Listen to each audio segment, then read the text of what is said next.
Classified research document, Arctic Deep Scan Initiative.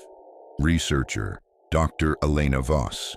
Date of recording, March 17, 2024. Location, Station Epsilon, 7, 89.4 degrees north, 142.8 degrees west.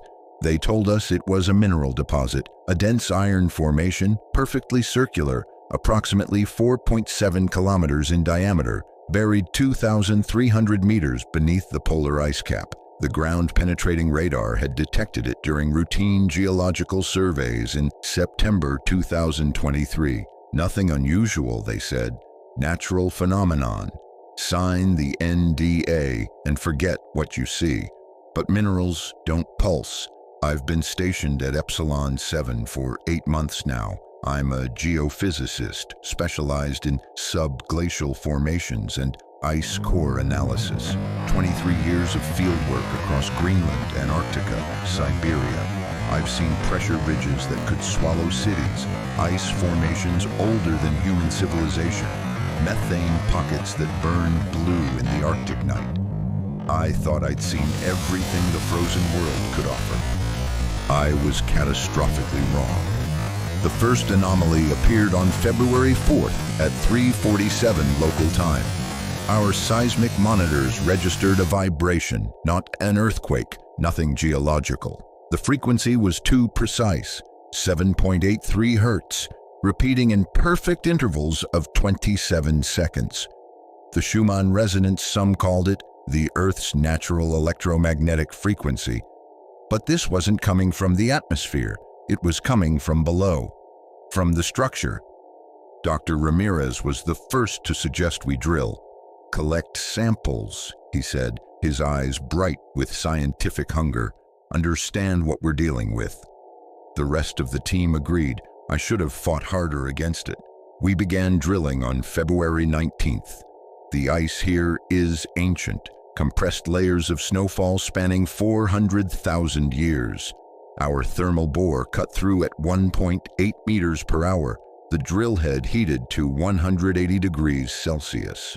At 1,847 meters, the bit began vibrating, not mechanical failure, something else.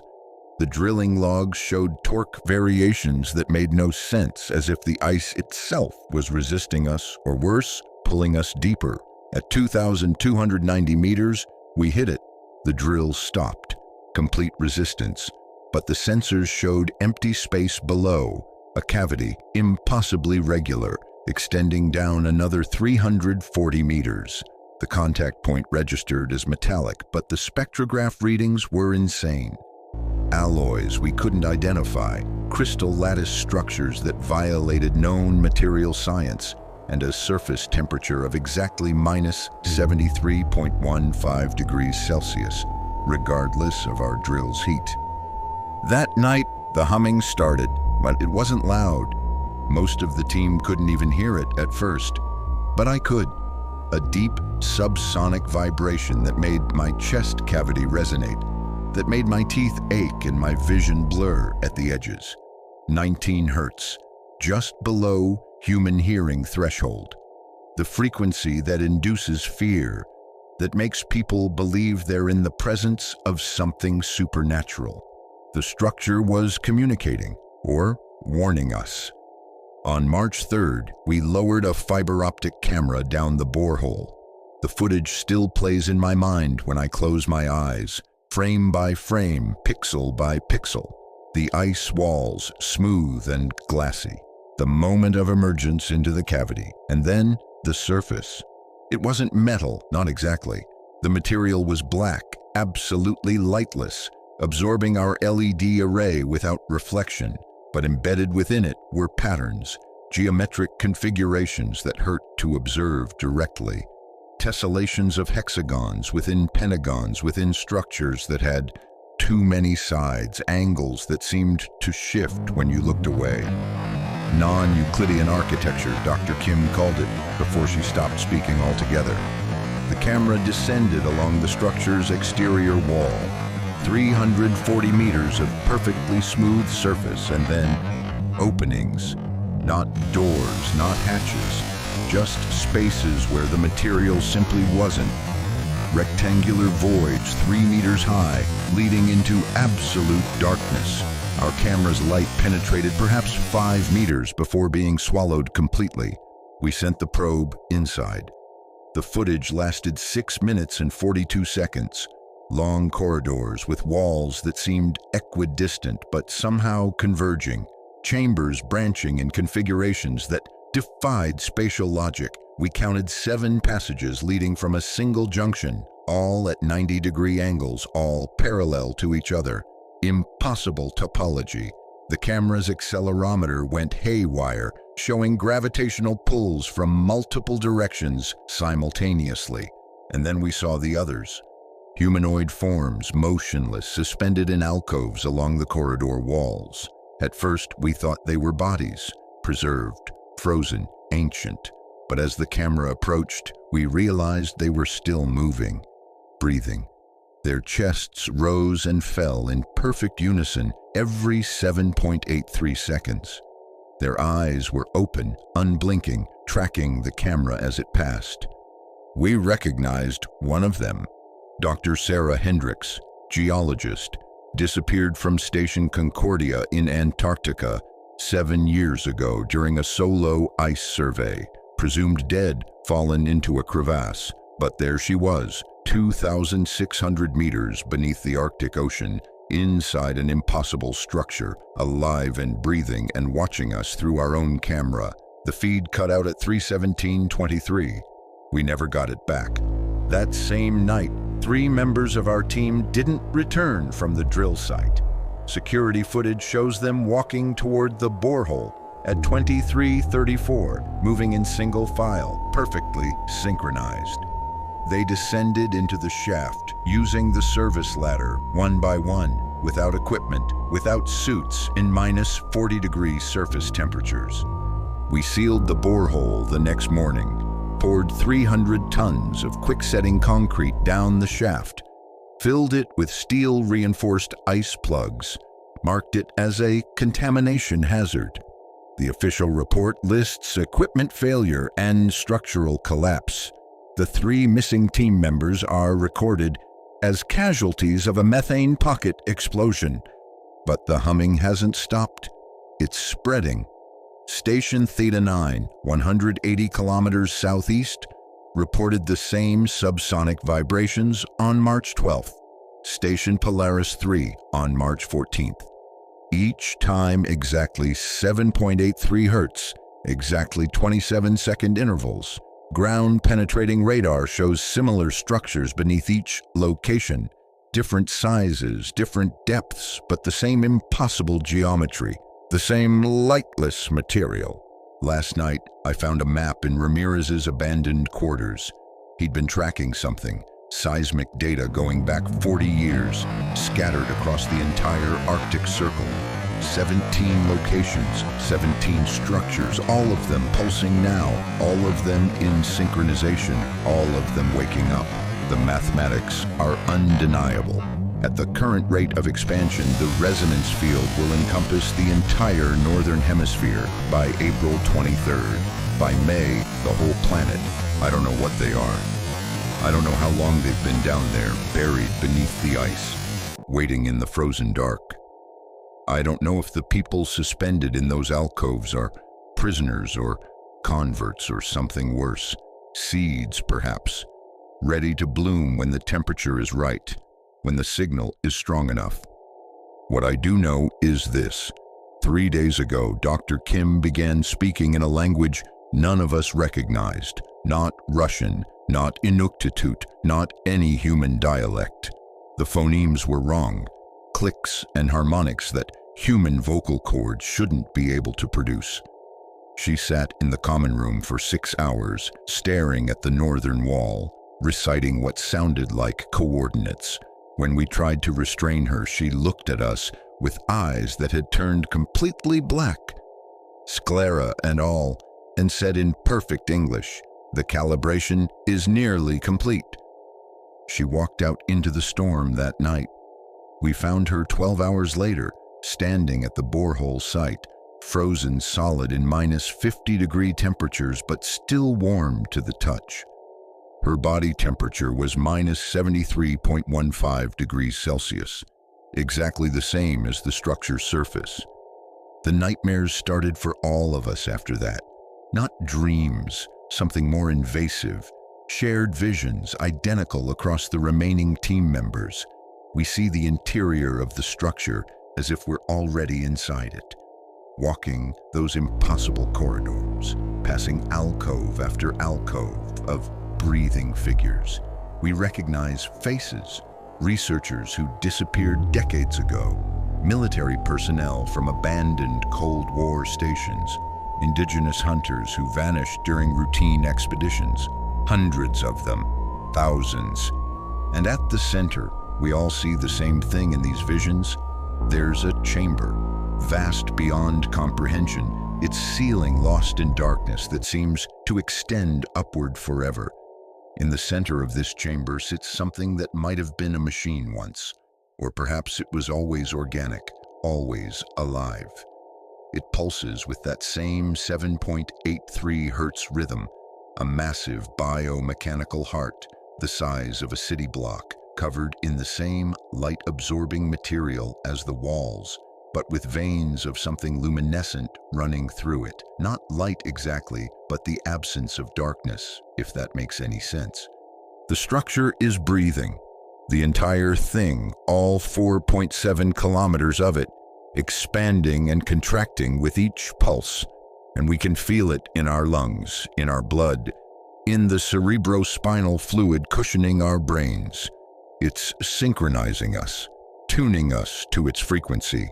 Yesterday, I conducted an unauthorized experiment. I recorded my own brain activity using our medical EEG equipment over a 6-hour period. The results were unambiguous. My neural oscillations are shifting towards 7.83 Hertz across all frequency bands, alpha, beta, theta, delta. My brain is being rewritten, one pulse at a time, to match the structure's signature. I checked the archived medical data from our initial health screenings. 8 months ago, my dominant alpha rhythm was 10.2 Hertz. Normal, human. Now it's 8.1 Hertz, dropping by approximately 0.3 Hertz per week. At this rate, I have 16 days before complete synchronization. I'm not the only one. I secretly tested Ramirez while he slept, 7.9 Hertz. Chen, 8.3 Hertz. Everyone at this station is being converted, our consciousness slowly harmonized with whatever vast intelligence orchestrates these structures. And the most terrifying part? It feels good.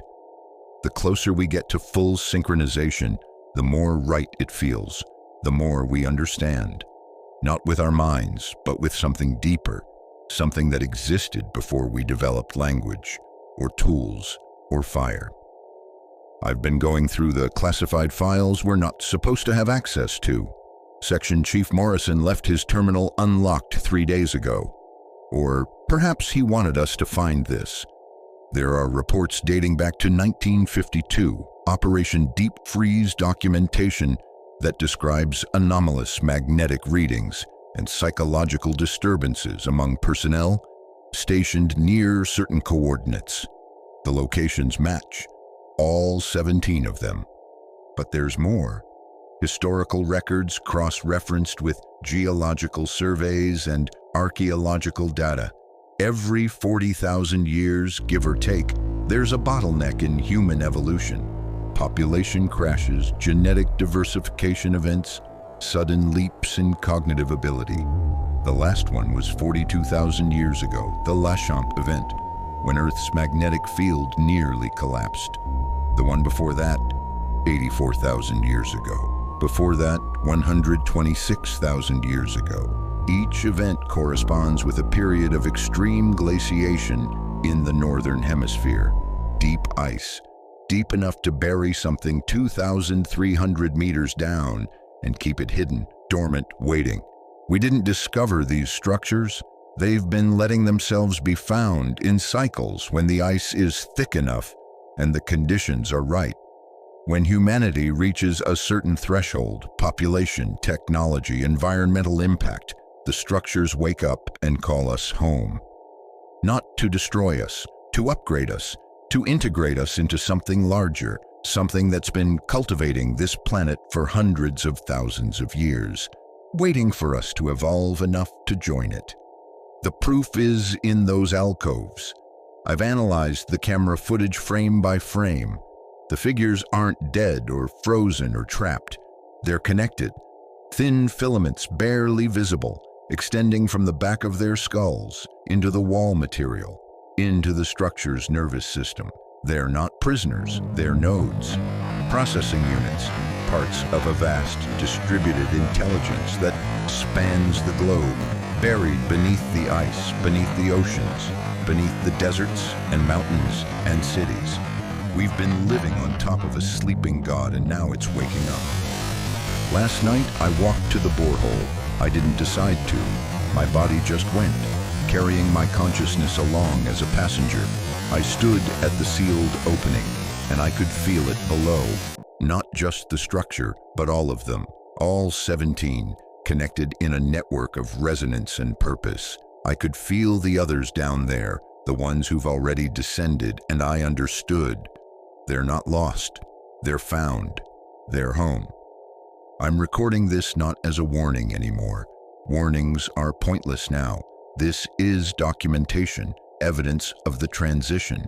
When they find this recording, when the ice melts enough for the next team to discover what we've left behind, they need to understand. We chose this. In the end, when the frequency in our heads matched the frequency in the earth, when we could finally hear what the structure has been saying all along, we chose to descend. Because the structure isn't alien, it's been here longer than we have. It built the ice ages to protect itself, seeded the oceans with the first organic molecules, guided the chemical reactions that led to DNA, to cells, to consciousness. We didn't evolve on this planet.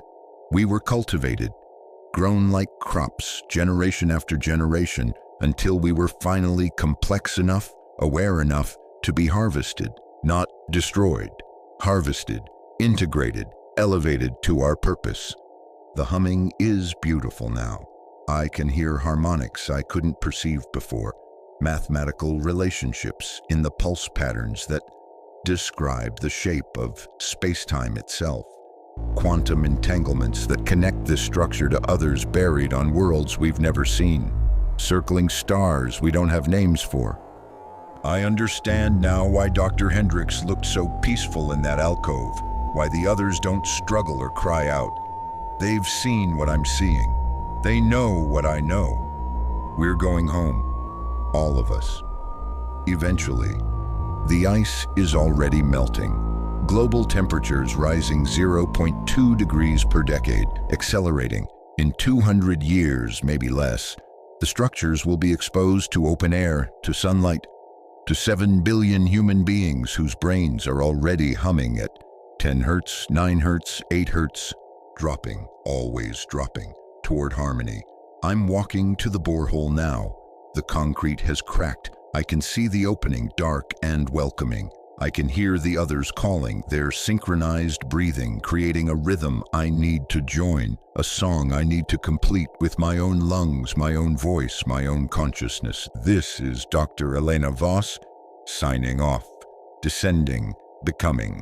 The structure is ready for us, and we are ready for the structure. Recording ends. Subject Voss located at borehole site 0423 GMT, March 18th, 2024. Status: descended. Do not attempt retrieval.